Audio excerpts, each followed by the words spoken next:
کو اس طرح پڑھتے ہیں جیسا اس کو پڑھنے کا حق ہے۔ البقرہ۔ السلام علیکم ورحمۃ اللہ وبرکاتہ. عائشہ بلال is here, mentor of تجوید و قرات اینڈ قرآنی کورسز. امید ہے آپ سب ٹھیک ٹھاک ہوں گی، صحت اور ایمان کی بہترین حالت میں ہوں گی انشاءاللہ. اللہ رب العزت سے دعا ہے ہمیں قرآن کو صحیح سے سمجھنے اور اس پر عمل کرنے کی توفیق عطا فرمائے. بسم اللہ الرحمن الرحیم. ربی اشرح لی صدری ویسر لی امری واحلل عقدۃ من لسانی یفقہوا قولی. آمین آمین آمین. لقد أرسلنا نوحا إلى قومه فقال يا قوم اعبدوا الله ما لكم من إله غيره إني أخاف عليكم عذاب يوم عظيم. البتہ ہم نے بھیجا نوح علیہ السلام کو ان کی قوم کی طرف. انہوں نے فرمایا اے میری قوم، آپ اللہ کی عبادت کرو، اس کے سوا کوئی آپ کا معبود نہیں ہے. انی اخاف علیکم عذاب یوم عظیم، بے شک میں آپ کو ڈراتا ہوں اس بڑے دن کے عذاب سے. قال الملأ من قومه انا لنراک فی ضلال مبین. ان کی قوم کے سرداروں نے کہا ہم تو آپ کو صریح غلطی میں دیکھتے ہیں. قال، انہوں نے فرمایا یا قومی، اے میری قوم، لیس بی ضلالۃ ولکنی رسول من رب العالمین. اے میری قوم، مجھ میں تو ذرا بھی غلطی نہیں، لیکن میں پروردگار عالم کا رسول ہوں. ابلغکم، میں تمہیں پہنچاتا ہوں، رسالاتی، پیغام، ربی، اپنے رب کا، وانصح، اور آپ کو نصیحت کرتا ہوں، لکم، تمہیں، واعلم، اور جانتا ہوں، من اللہ ما لا تعلمون، جو تم نہیں جانتے، اللہ کی طرف سے. ان آیات میں حضرت نوح علیہ السلام کا قصہ شروع کیا جاتا ہے. حضرت آدم علیہ السلام کے بعد حضرت نوح علیہ السلام پہلے نبی ہیں جن کو رسالت سے نوازا گیا. حضرت آدم علیہ السلام کے بعد حضرت نوح علیہ السلام پہلے نبی ہیں جن کو رسالت سے نوازا گیا. حضرت آدم علیہ السلام کے بعد بہت سارے نبی تو ہوئے مگر رسول حضرت نوح علیہ السلام ہی تھے. اب یہاں نبی اور رسول میں فرق سمجھ لیجئے. جن پر اللہ کی طرف سے وحی نازل ہوتی ہے وہ وہی ہیں، ٹھیک ہے. جن پر اللہ کی طرف سے وحی نازل ہوتی ہے وہ نبی ہیں، اور جن پر جدید شریعت بھی عطا کر دی گئی ہو وہ رسول ہیں. حضرت نوح علیہ السلام کا تذکرہ قرآن مجید میں تفصیل سے 43 مرتبہ آیا ہے. حضرت نوح علیہ السلام کا نسب نامہ 10 پشتوں میں حضرت آدم علیہ السلام سے جا ملتا ہے. آپ کو نبوت کس عمر میں ملی، اس کے بھی مختلف اقوال ہیں. کسی نے کہا کہ 40 سال کی عمر میں نبوت ملنا ہے، کسی نے کہا کہ 50 سال، کسی نے کہا 100 سال، کسی نے کہا 250 سال. صحیح قول کے مطابق آپ کی عمر ٹوٹل جو آپ کی عمر تھی وہ 1240 سال ٹوٹل ہوئی، اور 950 سال آپ نے اپنی قوم کو تبلیغ کی. پھر طوفان کے بعد 250 سال تک آپ زندہ رہے. حضرت نوح علیہ السلام کی قوم کے بارے میں محققین نے لکھا ہے کہ حضرت نوح علیہ السلام کی قوم اس سرزمین میں رہتی تھی جسے آج ہم عراق کہتے ہیں، عراق کے نام سے پکارتے ہیں. حضرت آدم علیہ السلام کے بعد 10 ایسے لوگ بھی گزرے، ایسے زمانے گزرے کہ ساری اولاد آدم کلمہ توحید پر قائم تھی. حضرت آدم علیہ السلام کے بعد 10 زمانے ایسے گزرے کہ ساری اولاد آدم کلمہ توحید پر قائم تھی. بت پرستی کی ابتدا حضرت ابن عباس کے بیان کے مطابق اس طرح سے ہوئی کہ بعض صالحین کا انتقال ہو گیا جن کے نام ود، سوا، یغوث، یعوق، نصر تھے، جو کہ سورہ نوح میں بھی مذکور ہیں. لوگوں نے ان کی تصاویر بنا لی تاکہ ان کے احوال اور عبادات وغیرہ کی یاد تازہ رہے.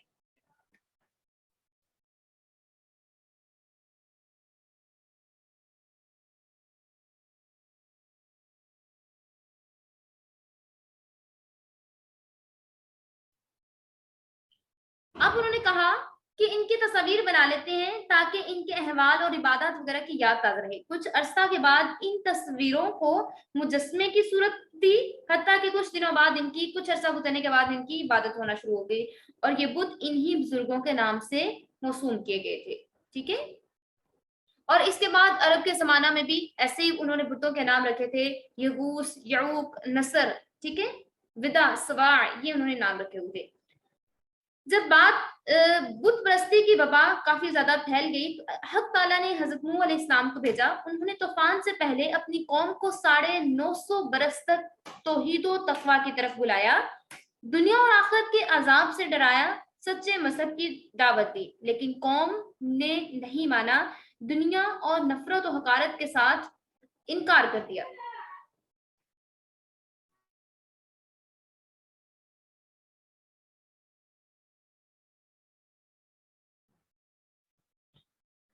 حضرت نوح علیہ السلام نے اپنی قوم کو قریباً 900 برس تک توحید اور تقوی کی طرف بلایا, دنیا اور آخرت کے عذاب سے ڈرایا اور سچے مذہب کی دعوت دی, لیکن قوم نے اس کو نہ مانا اور نفرت اور حقارت کے ساتھ انکار کیا.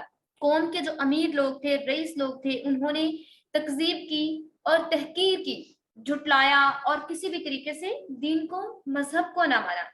الٹا حضرت نوح علیہ السلام کو کہتے ہیں کہ آپ تو راہ راست سے بھٹک گئے ہیں, آپ اپنے گمراہی میں ہمیں بھی آلودہ کرنا چاہتے ہیں. کیسی قیامت ہے, کیسا عذاب ہے, نہ تو کوئی قیامت آئے گی, نہ تو کوئی عذاب آئے گا. حضرت نوح علیہ السلام نے فرمایا کہ لوگوں چونکہ تم میری قوم والے ہو, مجھے تم سے ہمدردی ہے, میں کسی گمراہی میں مبتلا نہیں ہوں, بلکہ تم لوگوں پر اللہ کی رحمت ہے کہ اس نے اللہ رب العزت نے اپنا پیام ہدایت اور احکام اصلاح پہنچانے کے لیے مجھے آپ کے پاس رسول بنا کر بھیجا ہے, کیونکہ اللہ رب العالمین ہے.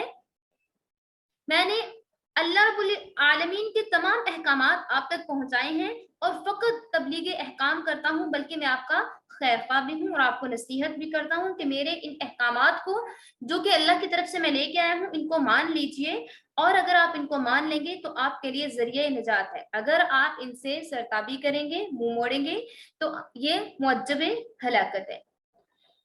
أَفَعَجِبْتُمْ أَنْ جَاءَكُمْ ذِكْرٌ مِّن رَبِّكُمْ عَلَى رَجُلٍ مِّنكُمْ لِيُنذِرَكُمْ وَلِتَتَّقُوا وَلَعَلَّكُمْ تُرْحَمُونَ. اور کیا اس بات سے تعجب کرتے ہو کہ تمہارے پروردگار کی طرف سے تمہارے پاس ایک ایسا شخص آیا ہے جو کہ تمہاری جنس میں سے ہی ہے, جو کہ انسانوں میں سے ہی ہے, اور وہ آپ کو ہدایت کی طرف بلا رہا ہے, اور وہ آپ کو ڈرا بھی رہا ہے, اور وہ آپ کو ہدایت کی بات بھی کہہ رہا ہے تاکہ وہ شخص تمہیں ڈرائے اور تم ڈر جاؤ. فَكَذَّبُوهُ فَأَنْجَيْنَاهُمْ, بس انہوں نے جھٹلایا تو ہم نے انہیں بچا لیا. وَالَّذِينَ, اور جو لوگ معه ان کے ساتھ تھے, فِي الْفُلْكِ کی کشتی میں, وَأَغْرَقْنَا, اور ہم نے غرق کر دیا, الَّذِينَ, وہ جو لوگ, کذبوا, جنہوں نے جھٹلا دیا تھا, بِآیاتنا, ہماری آیات کو, إِنَّهُمْ كَانُوا قَوْمًا عَمِينَ, بے شک وہ لوگ اندھے ہو رہے تھے. وہ لوگ جو کہ ان کی تکذیب کیا کرتے تھے, تو ہم نے نوح علیہ السلام اور جو لوگ ان کے ساتھ کشتی میں تھے انہیں بچا لیا, اور جن لوگوں نے ہماری آیات کو جھٹلا دیا ہم نے انہیں غرق کر دیا, بے شک وہ لوگ اندھے ہو رہے تھے. جب آپ نے اپنی قوم کو دعوت دینا شروع کی تو صرف ایک اللہ کی, کہا کہ صرف ایک اللہ کی عبادت کیجیے, اس کے سوا کوئی معبود نہیں ہے. آپ کی دعوت کے جواب میں جو قوم کا معزز طبقہ تھا وہ الٹا آپ کو ہی گمراہ اور غلط سمجھنا شروع ہو گیا, اور وہ کہنے لگا لوگوں سے کہ یہ غلط ہیں, یہ گمراہ ہیں, یہ آپ کو صحیح راستے کی طرف نہیں بلا رہے. چنانچہ آپ نے ان کو اپنا رسول رب العالمین اور قوم کا خیر خواہ ہونا بتایا, مگر انہوں نے ایک نہ سنی, بلکہ آپ کی تحقیر کی, تذلیل کی, آپ کو تکلیفیں دیں اور آپ کی رسالت پر انکار کیا. اور پھر اس بات پہ تعجب کرتے کہ یہ کیسے رسول ہیں جو ہم میں سے ہی ہیں, جیسے کہ انسانوں میں سے ہیں. ان کے اس انکار اور تعجب کا جواب حضرت نوح علیہ السلام نے ان آیات میں بیان فرمایا, اور حضرت نوح علیہ السلام نے اپنی قوم سے فرمایا کہ تم اس بات کو کوئی انوکھی اور تعجب والی بات نہ سمجھو. اللہ تعالیٰ نے اپنے لطف و کرم سے کسی انسان پر اپنی وحی نازل فرمائی اور اسے پیغمبری سے ممتاز کر دیا, اور آپ کو الرٹ کیا جا رہا ہے کہ آپ کفر و شرک سے الگ ہو کر عذاب خدا سے نجات پالو. تم پر اگر آپ اللہ تعالیٰ کی رحمت کی طرف آ جائیں گے, کفر و شرک سے الگ ہو جائیں گے, تو اللہ تعالیٰ کی رحمتیں آپ پر نازل ہوں گی. مگر حضرت نوح علیہ السلام کی ان باتوں نے, ان کے واعظ و نصیحت نے ان کے دلوں پر کوئی اثر نہ کیا, کیونکہ وہ سنگ دل تھے. وہ حضرت نوح علیہ السلام کو جھٹلاتے رہے, مخالفت سے باز نہ آئے. قوم کے صرف چند لوگ تھے جو کہ آپ پر ایمان لے, ایمان لانے والوں کی عذاب سے نجات دلائی اللہ تعالیٰ نے. پھر حق تعالیٰ نے خبر دی کہ ہم ان نیک لوگوں کو جو حضرت نوح علیہ السلام پر ایمان لے کے آئے تھے اپنے نبی کے ساتھ کشتی میں بٹھا کر طوفان سے نجات دے دی اور باقی لوگوں کو غرق کر دیا. یہ لوگ جن کے یہ لوگ جو حق سے آنکھیں بند کیے ہوئے تھے اور راہ حق تک انہیں کچھ بھی دکھائی نہیں دے رہا تھا، بس اللہ تعالیٰ نے اپنے نبی اور ان کے ساتھیوں کی مدد کی اور ان کو نجات دی اور دشمنوں کو تہہ آب کر کے برباد کر دیا۔ اس قصہ کی تفصیل قرآن پاک کی متعدد صورتوں میں بھی آئی ہے، جیسے کہ سورہ ہود میں، سورہ نوح وغیرہ میں، اور اپنے موقع پر انشاءاللہ جیسے ہی ہم سورہ نوح پہ پہنچیں گے یا سورہ ہود پہ پہنچیں گے تو اس کی تمام ڈیٹیل آپ کے ساتھ شیئر کی جائے گی۔ حضرت نوح علیہ السلام کے ساتھ ٹوٹل قریباً 80 آدمی تھے جنہوں نے نجات پائی، اور بعض نے لکھا ہے کہ صرف 40 لوگ تھے۔ کشتی کی جو لمبائی ہے وہ 300 ہاتھ اور چوڑائی 50 ہاتھ اور اونچائی جو تھی وہ 30 ہاتھ بیان کی جاتی ہے کہ وہ اتنی لمبی تھی۔ اس میں 3 درجے بنے ہوئے تھے، ٹھیک ہے، اس میں 3 منزلہ تھی، اس میں 3 فلورز تھے۔ نچلے درجے میں جو سب سے نیچے والا فلور تھا نا، اس میں وحشی جانور اور چوپائی وغیرہ رکھے تھے، اور جو سیکنڈ فلور تھا اس میں انسان، اور اوپر کے جو سب سے اوپر والا درجہ تھا اس میں پرندے وغیرہ رکھے گئے تھے۔ اور مفسرین نے یہ بھی لکھا ہے کہ 10 رجب کو جب یہ کشتی چل کر 10 رجب کو یہ کشتی چلنا شروع ہوئی تھی، اور 10 محرم الحرام کو جودی پہاڑ پر لنگر انداز ہوئی، تو ان کشتی نے دوبارہ امن و سلامتی کے ساتھ اللہ تعالیٰ کی زمین پر قدم رکھا، اور پھر دنیا میں انہی سے نسل انسانی چلی۔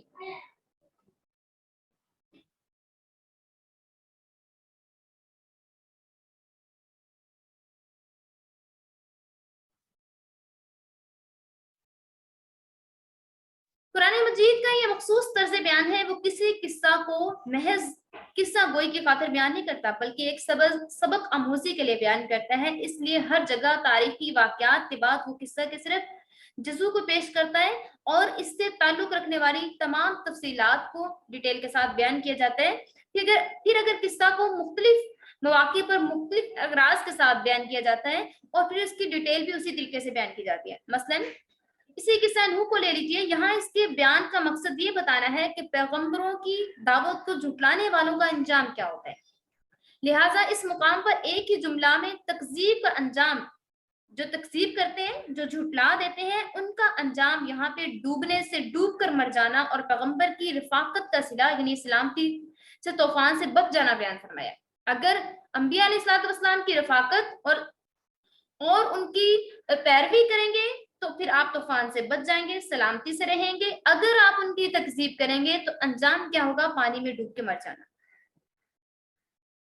دوسری جگہوں پہ بھی جہاں دوسرے مقاصد بیان کیے گئے ہیں، اسی طریقے سے حضرت نوح علیہ السلام کا تذکرہ قرآن پاک میں نے جیسے پہلے بھی آپ سے ڈسکس کیا 43 جگہ فرمایا گیا ہے، اور ہر جگہ اس کو ڈیٹیل کے ساتھ اور تفصیل کے ساتھ بیان کیا گیا ہے۔ وَإِلَىٰ عَادٍ، جیسا کہ ہم نے آپ کو پتہ ہے نا، جب سورت سٹارٹ کی تھی تو میں نے کہا تھا کہ سورت الاعراف میں متعدد انبیاء علیہ السلام کی سٹوریز کو ڈسکس کیا گیا ہے۔ پہلے حضرت نوح علیہ السلام کی سٹوری کو ڈسکس کیا گیا، اب قوم عاد کی سٹوری کو ڈسکس کیا جائے گا۔ وَإِلَىٰ عَادٍ، اور جب ہم نے عاد اخاہم، ان کے بھائی ہود، اور ہم نے قوم کی طرف ان کے بھائی ہود کو بھیجا، اور انہوں نے فرمایا قَالَ يَا قَوْمِ اعْبُدُوا اللَّهَ مَا لَكُمْ مِنْ إِلَٰهٍ غَيْرُهُ، اے میری قوم عبادت کرو اللہ کی، تمہارے لیے نہیں ہے اس کے سوا کوئی معبود۔ افلا تتقون، کیا تم ڈرتے نہیں؟ قال الملأ الذین کفروا، بولے سردار جن لوگوں نے کفر کیا، من قومہ، اپنی قوم سے، انا لنراک، البتہ ہم تجھے دیکھتے ہیں، فی سفاہۃ، بیوقوفی سے، وانا لنظنک، اور بے شک تجھے گمان کرتے ہیں، من الکاذبین، جھوٹے۔ قال، کہا، یا قومی، اے میری قوم، لیس، نہیں، بی سفاہۃ، مجھ میں کوئی بیوقوفی، ولیکنی، اور لیکن میں رسول، بھیجا ہوا ہوں، من رب العالمین، اپنے رب کی طرف سے جو کہ تمام جہانوں کا رب ہے، میں بھیجا ہوا ایک رسول ہوں۔ ابلغکم رسالات ربی وانا لکم ناصح امین، میں تمہارے پاس پیغام پہنچاتا ہوں اپنے رب کا، اور میں آپ کا خیر خواہ ہوں۔ اوعجبتم، کیا تمہیں تعجب ہوتا ہے، ان جاءکم ذکر من ربکم، کہ تمہارے پاس کوئی نصیحت آ جائے تمہارے رب کی طرف سے، علی رجل، ایک آدمی پر، منکم، تم میں سے، لینذرکم، تاکہ وہ تمہیں ڈرائے، واذکروا، اور تم یاد کرو، اذ، جب، جعلکم، اس نے تمہیں بنایا، خلفاء، جانشین، من بعد، اس کے بعد، قوم نوح کے، وزادکم، اور تمہیں زیادہ دیا، فی الخلق، کی خلقت میں، جسم میں، بڑے بڑے ان کے جسم بنا دیے گئے تھے، فَاذْكُرُوا آلَاءَ اللَّهِ لَعَلَّكُمْ تُفْلِحُونَ، اللہ تعالیٰ کی نعمتوں کو یاد کرو تاکہ تم فلاح پا جاؤ، تاکہ تم کامیاب ہو جاؤ۔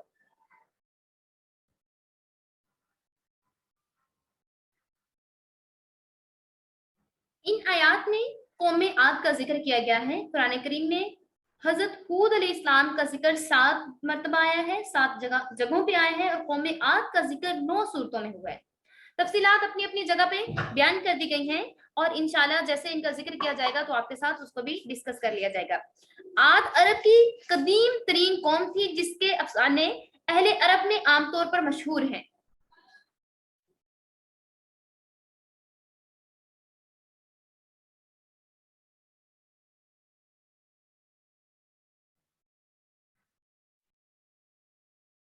قوم عاد کا زمانہ قریباً 2000 سال قبل مسیح علیہ السلام مانا جاتا ہے۔ اس قوم کا اصل مقصد جو ہے وہ احقاف کا علاقہ تھا، جو اس وقت حجاز، یمن، یمانہ کے نام سے موسوم ہے۔ یہیں سے پھیل کر ان کی طاقت اور حکومت حدود عراق تک وسیع تھی۔ ان کی شوکت اور حشمت ضرب المثل تھی، بہت زیادہ جاہو جلال والے یہ لوگ تھے۔ پھر دنیا سے ان کا نام و نشان تک مٹ جانا بھی ضرب المثل ہو کر رہ گیا ہے۔ قوم عاد بھی عموماً بت پرست تھی، اور اپنے پیش رو قوم نوح علیہ السلام کی طرح وہ بھی بت بنایا کرتے تھے، صنم تراشی میں ماہر تھے۔ ان کے معبود ان باطلہ قوم نوح کی طرح وہ بھی ودا، سوا، غوث، یغوث، یعوق، نصر وغیرہ کو بت بنایا کرتے تھے۔ ٹھیک ہے، حضرت ہود علیہ السلام کی بعثت جب وہ پیدا ہوئے، عاد اپنی مملکت کی سود اور حشمت اور جسمانی طاقت کے غرور میں ایسے بہکے ہوئے تھے کہ انہوں نے اللہ وحدہ لا شریک کو بالکل بھلا دیا، اور اپنی ہاتھوں سے بنائے ہوئے بتوں کو اپنا معبود مان کر ہر قسم کے شیطانی اعمال بے خوف و خطر کرنے لگے۔ ہاں جی، جو قوم عاد تھی وہ اپنی جسمانی طاقت کے غرور میں ایسے بہکے ہوئے تھے کہ انہوں نے اللہ تعالیٰ کو بالکل بلا دیا، اور اپنے ہاتھوں سے بنائے ہوئے بتوں کو اپنا معبود بنا کر ہر قسم کے شیطانی اعمال کرنا شروع کر دیے۔ شیطان کی عبادت کرتے تھے، بتوں کو پوجتے تھے، اور اللہ تعالیٰ نے ان کو بڑے بڑے جسم عطا کیے تھے، ایسے ان کی بڑی بڑی باڈیز تھیں۔ اللہ تعالیٰ نے انہی میں سے ایک پیغمبر حضرت ہود علیہ السلام کو مبعوث فرمایا۔ چنانچہ ان آیات میں بتایا جا رہا ہے کہ قوم عاد کو سمجھانے اور راہ راست پر لانے کے لیے اللہ تعالیٰ نے ہود علیہ السلام کو اپنا پیغمبر مقرر کر کے بھیجا۔ قوم عاد پر حضرت ہود علیہ السلام کو اپنا پیغمبر مقرر کر کے بھیجا۔ آپ نے اپنی قوم سے کہا کہ آپ بت پرستی سے باز آ جائیے، آپ کے پاس دولت ہے، قوت ہے، صحت ہے، عزت ہے، شان و شوکت ہے، حکومت ہے، سب کچھ ہے، یہ سب اللہ تعالیٰ کی عطا کی ہوئی چیزیں ہیں، اس کے سوا کوئی ایسا نہیں ہے جو کچھ بھی عطا کرنے والا ہو۔ یہ جو تم نے دیوتا بنا رکھے ہیں یا معبود بنا رکھے ہیں، انہیں نہ کچھ اختیار ہے نہ قدرت ہے، اللہ کے سوا تمہارا کوئی معبود نہیں ہے، اس لیے اسی کی عبادت کرو، اسی کے آگے جھکو، اسی سے مانگو، اسی کا شکر ادا کرو۔ تم اللہ کی نافرمانی کرتے ہو اور اس کے غضب سے نہیں ڈرتے۔ یہ سن کے قوم عاد کے وڈیروں کا کیا رد عمل ہوا؟ یہ سن کر قوم عاد کے اونچے طبقے کے لوگوں نے، جن کی وجہ سے بت پرستی کا رواج قائم ہوا تھا، ان کو حضرت ہود علیہ السلام کی یہ نصیحت بہت شاق گزرتی تھی، اور وہ یہ برداشت نہیں کر سکتے تھے کہ وہ اس طرح کے خیالات قوم کے ساتھ ڈسکس کریں اور ان کو حق کی طرف بلائیں، انہیں توحید کی طرف بلائیں، ان کے عقائد اور اعمال میں کوئی شخص حائل ہو۔ اس لیے انہوں نے کیا کیا کہ حضرت ہود علیہ السلام کا مذاق اڑایا، ان کو کم عقل اور بے وقوف کہنا شروع کر دیا، معاذ اللہ۔ حضرت ہود علیہ السلام نے ان کو اپنی خیر خواہی، نبوت اور صداقت کا انتہائی صحیح طریقے سے یقین دلانا چاہا، اور فرمایا بھائیوں میں بے وقوف نہیں ہوں، تمہارے رب کی طرف سے احکام پہنچانے والا ہوں، تمہارے خیر خواہ اور خدا کی طرف سے امین بھی ہوں، امانت دار بھی ہوں۔ پھر اللہ کے حسنات بھی یاد دلائے کہ دیکھیے اللہ نے قوم نوح کے بعد آپ کو روئے زمین پر بادشاہ حکمران بنا کر بھیج دیا۔ اب دیکھیں، جیسا میں نے آپ کو بتایا کہ حضرت آدم علیہ السلام کے بعد اللہ تعالیٰ نے اگر کسی کو رسالت دی تو حضرت نوح علیہ السلام تھے، نوح علیہ السلام جو کہ جنہیں سیکنڈ آدم علیہ السلام بھی کہا جاتا ہے، ٹھیک ہے۔ تو اب حضرت نوح علیہ السلام کے بعد ٹائم گزر گیا، اور ان کے لوگ بھی جب بت پرستی میں مبتلا ہو گئے، تو ان کے بعد حضرت نوح علیہ السلام کے بعد جو دوسرے نبی آئے وہ حضرت ہود علیہ السلام تھے، جو کہ قوم عاد کی طرف آئے تھے۔